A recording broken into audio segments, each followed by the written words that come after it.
শুভেন্দু অধিকারীর মতো লোকেরা আমার বাংলাদেশের হোক আর বাংলার হোক বাঙালি জাতির সবচেয়ে শত্রু, বাঙালি জাতি এবং হিন্দুদের সমস্ত শত্রু। এরা কিন্তু হিন্দু নয়। শুভেন্দু অধিকারীর মতো মানুষদের চাপকে সোজা করে দেবে দেশের জনগণ, কারণ বাংলাকে ভাগ করতে চাইছে, বাঙালি জাতিকে ভাগ করতে চাইছে যে শুভেন্দু অধিকারী, সেই শুভেন্দু অধিকারীকে পাছার চামড়া তুলে দেবে এই জনগণ। আজকের বাংলাদেশের হিন্দু মুসলমান তো মিলেমিশে একাকার, তাদের জোর করে বলছে তোরা খারাপ আছিস, তারা বলছে আমরা ভালো আছি, আমাদের কোনো প্রবলেম নেই। তারা যখন এই যে 5 জনকে ধরলো বাংলাদেশ থেকে আসতে গিয়ে 4-5 দিন আগে, এবিপি আনন্দে দেখাচ্ছে 4-5 জনকে জিজ্ঞাসা করা হচ্ছে আপনারা বাংলাদেশ থেকে চলে এলেন কী করে, কেন, উইদাউট পাসপোর্ট। আমি তো ভাবছি ওরা বলবে মুসলমানরা মেরেছে, না ওরা কেউ বলছে আমি ডাক্তার দেখাতে, কেউ বলছে আমার জ্যাঠার বাড়ি, কেউ বলছে বেড়াতে। তাহলে ওদের কথাটা বিশ্বাসযোগ্য নাকি শুভেন্দু অধিকারীর কথাটা বিশ্বাসযোগ্য? আসলে শুভেন্দু অধিকারীর মতো লোকেরা আমার বাংলাদেশের হোক আর বাংলার হোক বাঙালি জাতির সবচেয়ে শত্রু, বাঙালি জাতি এবং হিন্দুদের সমস্ত শত্রু। এরা কিন্তু হিন্দু নয়, এরা হিন্দুর নাম করে আমাদের মূল নিবাসী মানুষ, SC ST OBC মাইনরিটি, যারা আমরা একটা বন্ধনে আছি হিন্দু মুসলমান সবাই মিলে, বৌদ্ধ খ্রিস্টান জৈন, তাদেরকে মানে বিচ্ছেদ করে দেওয়ার জন্য একটা ষড়যন্ত্র করছে। যেমন বাংলাদেশের সঙ্গে আমি ভারতের তুলনা করি, ভারতের সংখ্যালঘুরা প্রচণ্ড বিপদের মধ্যে আছে, তাদের পিটিয়ে তালতোবড়া মেরে দেওয়া হয়, তাদের শুধু গোমাংস খেয়ে নেওয়ার জন্য খেয়েছে বলে পিটিয়ে মারা হয়, জয় শ্রীরাম বলেনি বলে পিটিয়ে মারা হয়, এবং মুসলমান মেয়েদেরকে কবর থেকে তুলিয়ে রেপ করা মতো কথা বলা হয়। বাংলাদেশের মুসলমানরা তো এরকম কখনো বলেনি, বরং বাংলাদেশের এই যে আতঙ্কটা সংখ্যালঘুদের মধ্যে আছে, বাংলাদেশের সংখ্যালঘুদের সেই আতঙ্কটাকে এই বিজেপি শুভেন্দু অধিকারীরা বাড়িয়ে দিচ্ছে। বাস্তবে কিন্তু ওরা 1, 2, 3টে ইনসিডেন্টও দেখাতে পারছে না।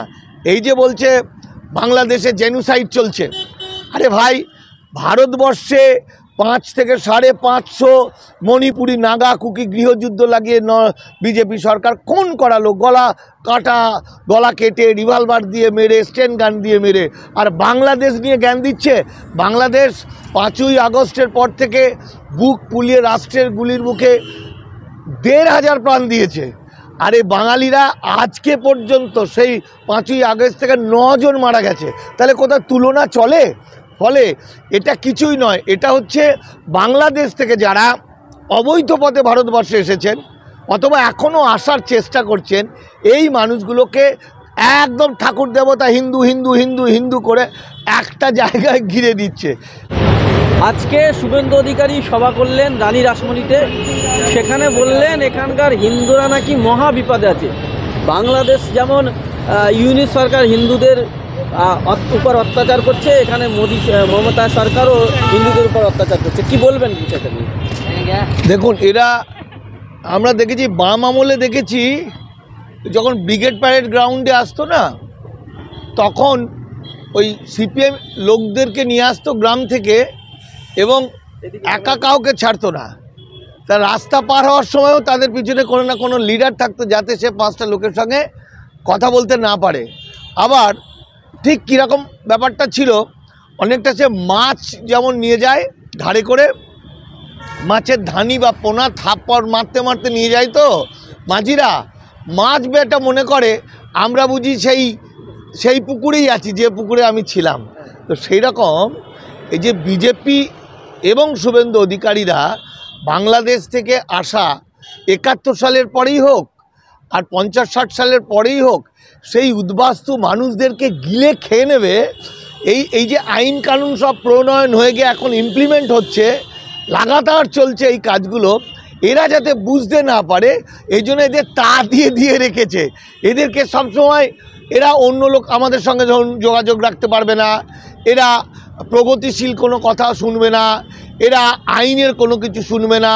এদের মাথার মধ্যে এমনভাবে কিছু ঢুকিয়ে দিয়েছে যাতে এরা সহজেই ধরা পড়ে যায়। যেমন এই যাদবপুরের একটি ছেলের কথা বললাম, যার পরিবারটা গতকালকের ঘটনা, তার বাবা মা সব 1992 সালে এসেও বেনাগরিক হয়ে গেল।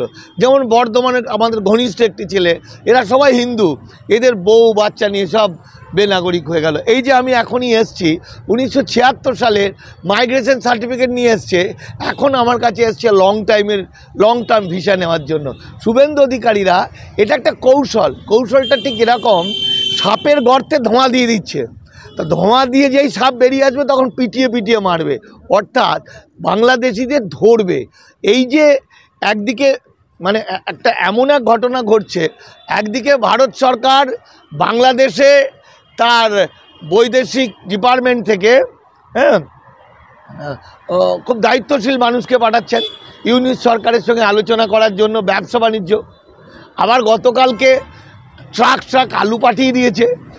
এটা কিন্তু সরকারে খুব ভালোই চলে যাচ্ছে, তার কারণ বাংলাদেশ ভারতবর্ষের পার্শ্ববর্তী রাষ্ট্র, যার সঙ্গে সবসময় ভালো সম্পর্ক থাকতে হবে। তার কারণ ভারত এবং বাংলার অর্থনীতির একটা বিরাট অংশ সেটা বাংলাদেশের টাকায় হয়। কি চিকিৎসা ব্যবস্থা, কি হোটেল ইন্ডাস্ট্রি, কি ছোট ব্যবসা বাণিজ্য, ফলে রাজায় যুদ্ধ হয় আর উলুখাউড়ার প্রাঞ্জয়ের মতো। এখানে বাংলাদেশ সরকারের সঙ্গে ইউনুসের সঙ্গে কিন্তু খুব ভালোই সম্পর্ক নরেন্দ্র মোদীর। সেখানে কিন্তু অন্য কোনো গল্প নেই। গল্পটা হচ্ছে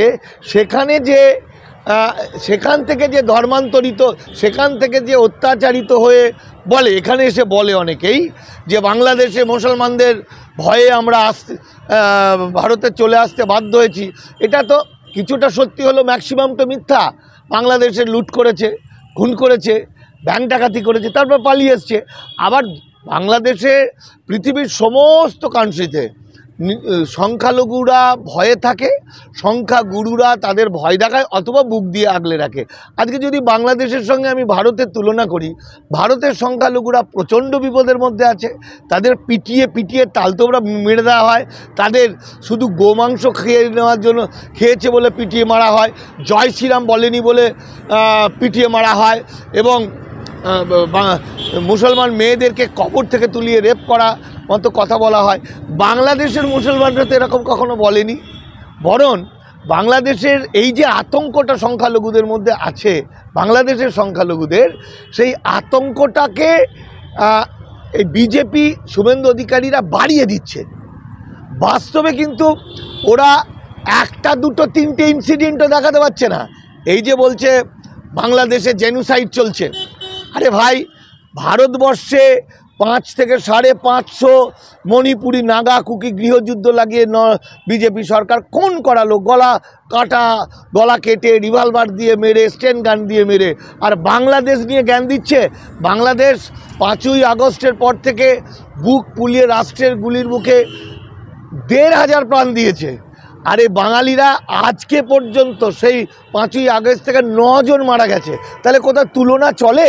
ফলে এটা কিছুই নয়, এটা হচ্ছে বাংলাদেশ থেকে যারা অবৈধ পথে ভারতবর্ষে এসেছেন অথবা এখনও আসার চেষ্টা করছেন, এই মানুষগুলোকে একদম ঠাকুর দেবতা হিন্দু করে একটা জায়গায় ঘিরে দিচ্ছে। ঠিক সিপিএম যেমন করতো আগে। সিপিএমের যারা কর্মী, গ্রাম বাংলার সমর্থক, তারা যে অন্য কিছু জানতে পারতো না, তাই তো? ঠিক এখানেও কিন্তু এদেরকে তা দিয়ে রাখছে জয় শ্রীরাম করে হিন্দুত্ববাদী। আর এই মানুষগুলো যারা বাংলাদেশ থেকে এসেছেন, যে কোনো কারণে ভারতবর্ষে এসেছেন, এদের মধ্যে বাংলার প্রতি প্রেম খুব কম।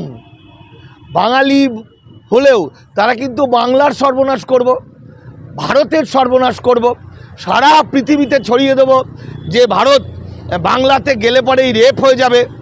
বাংলায় 150 গ্রাম বীর্য একটা ডাক্তারকে রেপ করে, এই যে কথাগুলো, এইগুলো এখানকার বাঙালিরা, কোন বাঙালি?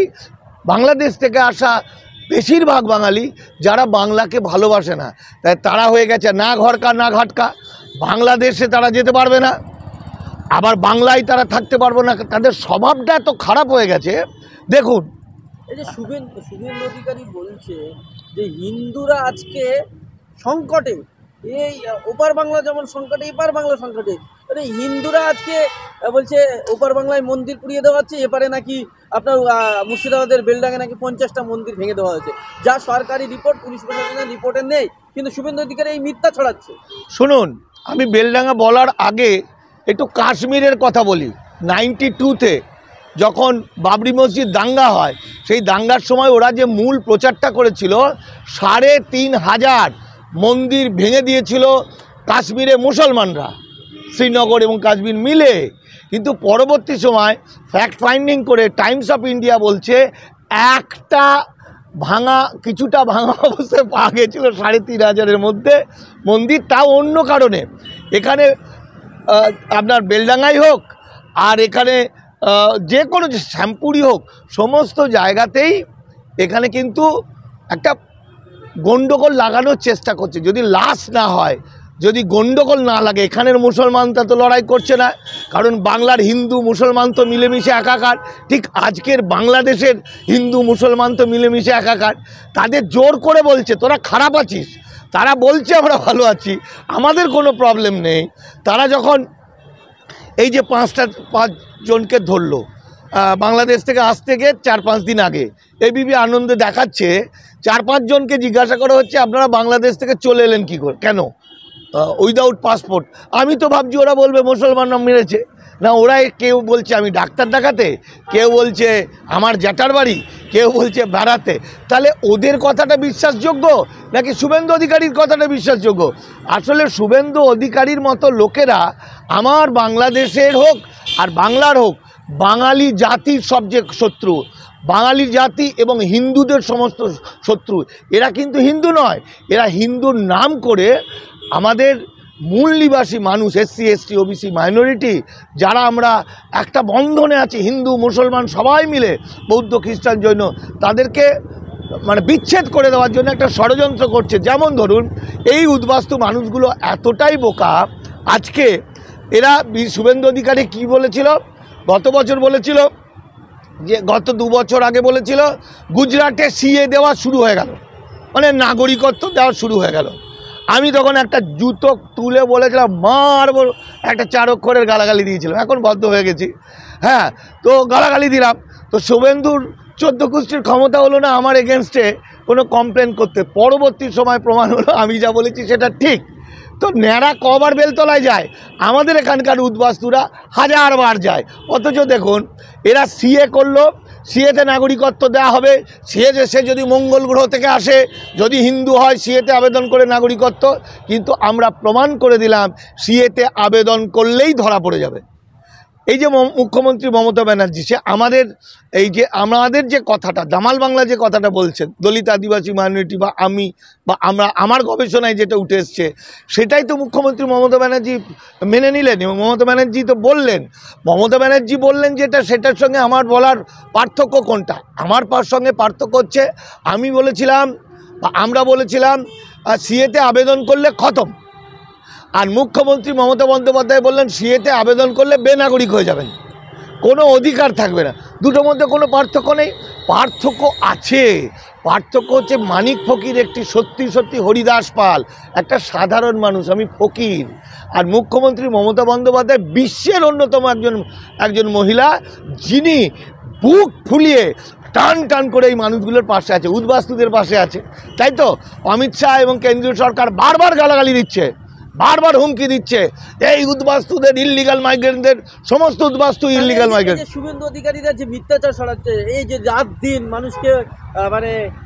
মানুষকে জ্বালিয়ে মানুষকে উত্তপ্ত করার চেষ্টা করছে, এই শুভেন্দু অধিকারীদের কি গ্রেপ্তার করা উচিত? দেখুন, মানুষকে জ্বালালে মানুষ জ্বলবে কেন? মানুষের মাথায় তো আইন কানুনগুলো বোঝাতে হবে। আজকে লাইন দিয়ে কোটি লোক CAতে আবেদন করার ধান্দায় ছিল। যেই CA বললো একদম মতোয়ারা নাচতে শুরু করলো, পরের দিন থেকে লাইন পড়ে যাবে। তারপরে মুখ্যমন্ত্রী মমতা ব্যানার্জি বললো কেউ হাত দেবেন না, কেউ সই করবেন না, আবেদন করবেন না, সব বেঁচে গেল। কিছুদিনের জন্য তো বাঁচলো, কেউ আবেদন করলো না। তাহলে মানুষ যদি না বুঝে শুভেন্দু অধিকারীর দিকে ঝাঁপিয়ে পড়ে, তাহলে সেটা তো মরবে, তাকে কেউ বাঁচাতে পারবে না। আর ভারতবর্ষে এমন আইন খুব হয়তো নেই যে এই কথার জন্য শুভেন্দু অধিকারীকে গ্রেপ্তার করা হবে। কিন্তু বাস্তবে হচ্ছে আইন না থাকলেও আইনের ঊর্ধ্বেও একটা কিছু আছে, সেটা হচ্ছে মানবতা। মানবতার কারণে আজকে যারা শুভেন্দু অধিকারীর কথা সহ্য করছে, সেই আপামর জনগণের বিচারে কিন্তু শুভেন্দু অধিকারী বাঁচবে না। শুভেন্দু অধিকারীর মতো মানুষদের চাপকে সোজা করে দেবে দেশের জনগণ। কারণ বাংলাকে ভাগ করতে চাইছে, বাঙালি জাতিকে ভাগ করতে চাইছে যে শুভেন্দু অধিকারী, সেই শুভেন্দু অধিকারীকে পাছার চামড়া তুলে দেবে এই জনগণ। আজকে উদ্বাস্তুরা বুঝছে না, কয়েকটা দিন পরে যখন বুঝবে। আমি সবচেয়ে আশ্চর্য হয়ে যাচ্ছি যে উদ্বাস্তুদেরকে শেষ করে দিতে চাইছে, উদ্বাস্তুদের ধরপাকড় শুরু হয়ে গেছে, উদ্বাস্তুদের প্রতিদিন FRRO ডিপার্টমেন্ট থেকে বিভিন্ন বাড়ি বাড়ি চলে যাচ্ছে, সেই উদ্বাস্তুরা আজও স্বপন মজুমদার, আজও নিশীথ পরামানিক, আজও অসীম সরকার, আরও জগন্নাথ সরকার, এই যে যারা অশোক কীর্তনিয়া, এরা তো বাস্তবে ইল্লিগাল মাইগ্রেন্ট। এই ইল্লিগাল মাইগ্রেন্টরা এরা এখনও পর্যন্ত এই মানুষগুলোকে নাগরিকত্বর মিথ্যা টোপ দিচ্ছে এবং এরা কিন্তু এই মানুষগুলোকে ফাঁদে ফেলে দিতে চাইছে। আর এই মানুষগুলো মনে করছে, এই মানুষগুলো কি মনে করছে, মনে করছে ভাইরে ভাই আমাদের তো কোনো ভয় নেই, আমরা যদি বেনাগরিকই হয়ে যাব তাতে অসীম সরকারও তো ওখান থেকে এসছে, বাংলাদেশ থেকে এসছে কাগজপত্র ছাড়া, তাহলে অসীম সরকারও তো MLA হয়ে গেল, তার তো কিছু হলো না, এই অশোক কীর্তনিয়ার তো কিছু হলো না, অম্বিকা রায়ের ওর তো কিছু হলো না। কিন্তু এরা জানে না ওরা কুনকি হাতি। এই কুনকি হাতি এই যে মায়ানমারের যে রোহিঙ্গা, এই যে রোহিঙ্গাদের এই যে 7,500 রোহিঙ্গাকে গুলি করে মেরেছিল, এর পিছনেও ছিল কুনকি হাতি। কারণ রোহিঙ্গাদের মধ্যে 6 জন MP ছিল, মানে মায়ানমারের 6 জন MP ছিল রোহিঙ্গা। সেই জন্য আমি কি বলি জানেন, আমি বলি এই মানুষগুলোকে ঠকানো হচ্ছে, এদেরকে বাঁচানোর জন্য একটা রাস্তা আছে, সেই রাস্তা আছে হলো মামলা করতে হবে, মামলা করে বুঝিয়ে দিতে হবে যারা আইনত ভারতের নাগরিক নয়। প্রথম কথা, যারা আইনত ভারতের নাগরিক নয়, নাগরিক কিভাবে বোঝা যাবে? আজকে এই যে অমৃত